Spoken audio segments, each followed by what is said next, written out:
وہ جو محمد صلی اللہ علیہ وآلہ وسلم کو اللہ کا بھیجا ہوا رسول نہیں مانتے تھے اور اللہ کو وحدہ لا شریک نہیں سمجھتے تھے، وہ ابھی تک جنگی طاقت کو افراد کی کمی بیشی سے اور ہتھیاروں کی برتری اور کمتری سے ناپ تول رہے تھے۔ حیران تو وہ ہوتے تھے کہ مسلمان کس طرح اور کس طاقت کے بلبوتے پر فتح حاصل کرتے آ رہے ہیں، لیکن اپنی فوجوں اور گھوڑوں کی افراد اور اپنے ہتھیاروں کی برتری کا ان کو ایسا گھمنڈ تھا کہ وہ سوچتے ہی نہیں تھے کہ انسان میں کوئی اور طاقت بھی ہو سکتی ہے، اور یہ طاقت عقیدے اور مذہب کی سچائی ہوتی ہے۔ غسانیوں کا بادشاہ جبلہ بن الاحم بصرہ میں اس خبر کا انتظار بڑی بےتابی سے کر رہا تھا کہ مرج راحت میں اس کا دھوکہ کامیاب رہا ہے اور مسلمانوں کو کاٹ دیا گیا ہے۔ اس نے فرض کر لیا تھا کہ مسلمانوں کو شکست دی جا چکی ہے۔ اسے آخری اطلاع یہ ملی تھی کہ مسلمانوں کے لیے میلے کی صورت میں پھندا تیار ہو چکا ہے اور مسلمان تیزی سے اس پھندے میں آ رہے ہیں۔ جبلہ کے طور اور انداز ہی بدل گئے تھے۔ گزشتہ رات اس نے اپنے ہاں جشن کا سماں بنا رکھا تھا، شراب کے مٹکے خالی ہو گئے تھے۔ جبلہ بن الاحم شراب میں تیرتا اور نشے میں اڑتا جوان ہو گیا تھا۔ اس نے بڑھاپے کا مذاق اڑایا تھا۔ اس نے یہ بھی نہیں دیکھا تھا کہ اس کے حرم کی جوان عورتیں منمانی کر رہی ہیں اور ان میں سے بعض اس کی قید و بند سے آزاد ہو کر اپنی پسند کے آدمیوں کے ساتھ محل کے باغیچوں میں غائب ہو گئی ہیں۔ خود جبلہ کی بدمستی کا یہ عالم تھا کہ اس جشن میں نوشی میں ایک بڑی حسین اور نوجوان لڑکی اس کے سامنے سے گزری تو اس نے لپک کر لڑکی کو پکڑ لیا اور اسے اپنے بازوؤں میں جکڑ کر بےہودہ حرکتیں کرنے لگا۔ لڑکی اس کے بازوؤں سے آزاد ہونے کو تڑپنے لگی۔ تیری یہ جرت! اس نے لڑکی کو الگ کر کے ایک جھٹکے سے اپنے سامنے کھڑا کیا اور بڑے سخت غصے میں بولا، کون ہے تو جو میرے جسم کو ناپسند کر رہی ہے؟ لڑکی نے روتے ہوئے چلا کر کہا، تیری بھانجی، تیرے باپ کی بیٹی۔ جبلہ بن الاحم نے بڑی زور سے قہقہہ لگایا۔ فتح کی خوشی کا نشہ شراب کے نشے سے تیز ہوتا ہے، جبلہ نے کہا۔ اس کی آواز لڑکھڑا رہی تھی، کل جب مجھے خبر ملے گی کہ مسلمانوں کو کچل دیا گیا ہے اور ان میں سے کوئی بھی بھاگ نہیں سکا تو میری حالت اور زیادہ بری ہو جائے گی۔ اس کی بھانجی روتی ہوئی جشن سے نکل گئی۔ پھر وہ وقت آ گیا جب وہ مسلمانوں پر اپنی فتح کی خبر کا منتظر تھا۔ اب تک خبر آ جانی چاہیے تھی۔ وہ باغ میں جا بیٹھا تھا۔ ایک جوان سال خادمہ تشتری میں شراب کی سراہی اور پیالہ رکھے اس کی طرف جا رہی تھی۔ ادھر سے دربان بڑا تیز چلتا اس تک پہنچا۔ جبلہ نے بےتاب ہو کر دربان سے پوچھا، کوئی آیا ہے؟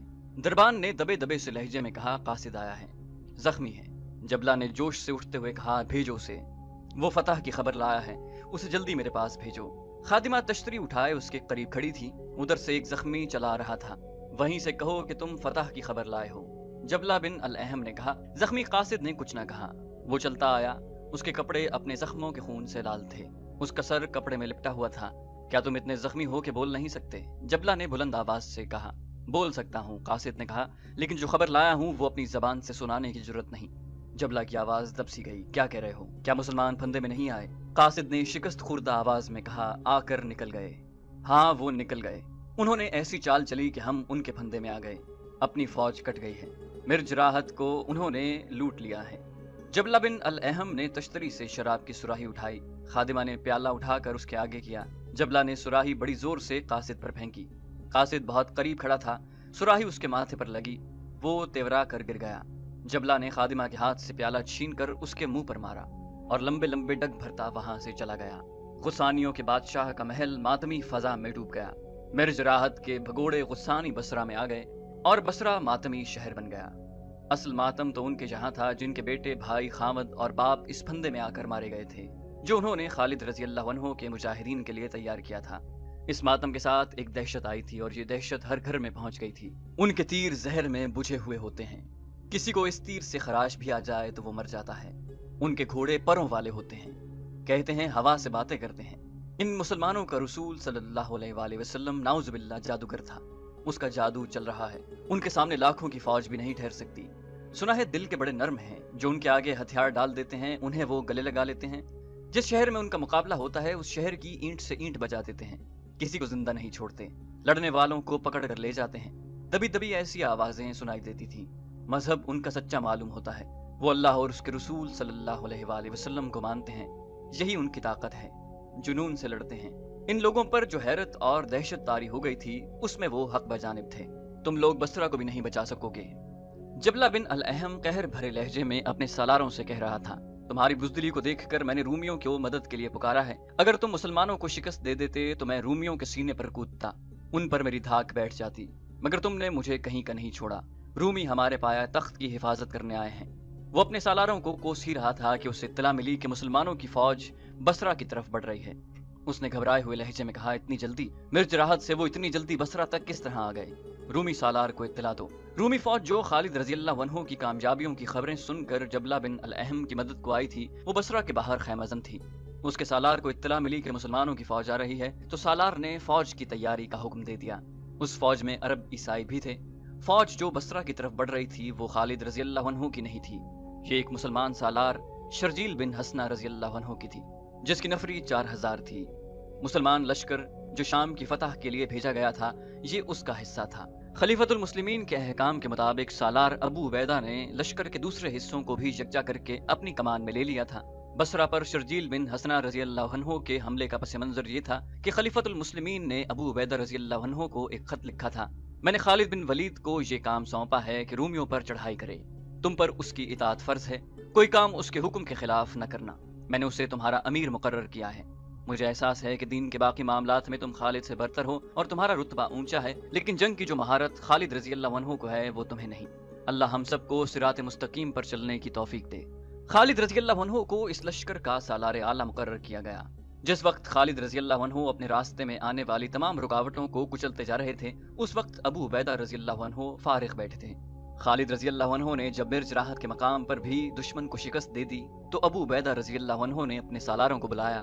اس وقت ابو عبیدہ رضی اللہ عنہ کے دستے دریائے یرموک کے شمال مشرق میں ایک مقام حوران میں تھے۔ ان کے ماتحت 2 سالار تھے، ایک شرجیل بن حسنہ رضی اللہ عنہ اور دوسرے یزید بن ابی سفیان۔ ابو عبیدہ رضی اللہ عنہ نے دونوں سالاروں سے کہا، رفیقو، ہم کس طرح شکر ادا کریں اللہ تبارک و تعالیٰ کا جو ابن ولید کو راستے میں آنے والے ہر دشمن پر حاوی کرتا رہا ہے۔ کیا تم نے نہیں سوچا کہ ہم ابن ولید کے کسی کام نہیں آ رہے؟ وہ جوں آگے بڑھتا جا رہا ہے اس کی مشکلات خطرناک ہوتی جا رہی ہیں، اس کا لشکر تھک کر بے حال ہو چکا ہوگا۔ آگے دمشق ہے، بصرہ ہے، غسانی ہیں، عیسائی اور رومی ہیں۔ کیا یہ تینوں یہ نہیں سوچ رہے ہوں گے کہ مسلمانوں کو آگے آنے دیں، اور جب وہ مسلسل کوچ اور لڑائیوں سے شل ہو جائیں اور ان کی نفری کم ہو جائے تو انہیں کسی مقام پر گھیر کر ختم کر دیا جائے؟ رومیوں نے ایسا ضرور سوچا ہوگا۔